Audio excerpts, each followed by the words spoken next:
4 leaks have been detected on the Nord Stream 1 and the Nord Stream 2 natural gas pipelines connecting Russia to Germany via the Baltic Sea.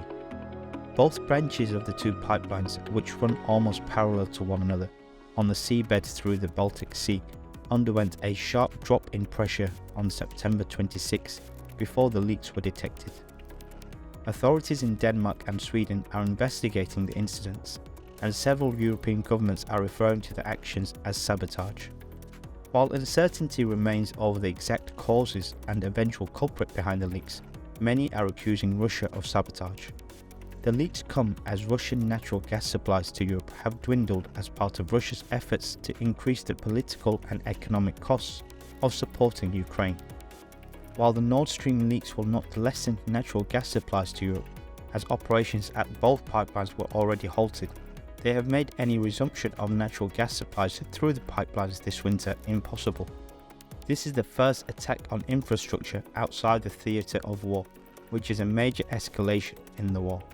Russian authorities are reportedly considering closing the country's border. Since the announcement of a partial mobilization, many who fall into this category have attempted to leave the country. Russia has a desperate need for soldiers, as it needs to hold the line in Ukraine. But since the loss of Kharkiv, Russia has now carried out annexations of Ukraine's eastern oblasts. Russia will need soldiers to hold these territories. The effectiveness of mobilized soldiers is questionable, as they will be of low morale and little training, and therefore ineffective soldiers. Afghanistan's acting Commerce and Industry Minister, Haji Nuruddin Azizi, said the country signed a provisional deal with Russia to import gas, gasoline, diesel and wheat. Russian interest in exporting critical items necessary for Afghan economy underscores its objective of facilitating a stable and peaceful Afghanistan and preventing insecurity from spreading to Central Asian countries.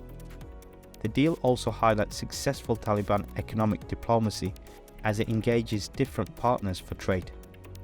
Russia will reportedly supply 1 million tons of gasoline and diesel, 500,000 tons of liquefied petroleum gas, and 2 million tons of wheat annually to Afghanistan at a discount.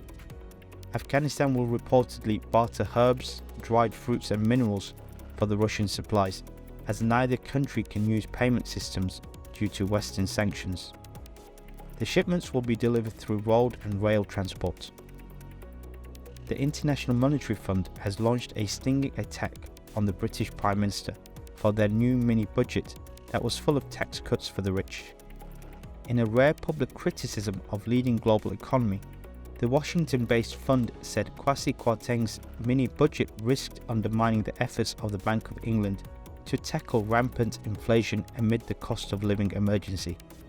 The rebuke comes amid a growing international backlash over the Chancellor's £45 billion of unfunded tax cuts, with the intervention from the IMF swiftly followed by sharp criticism from the credit rating agency Moody's.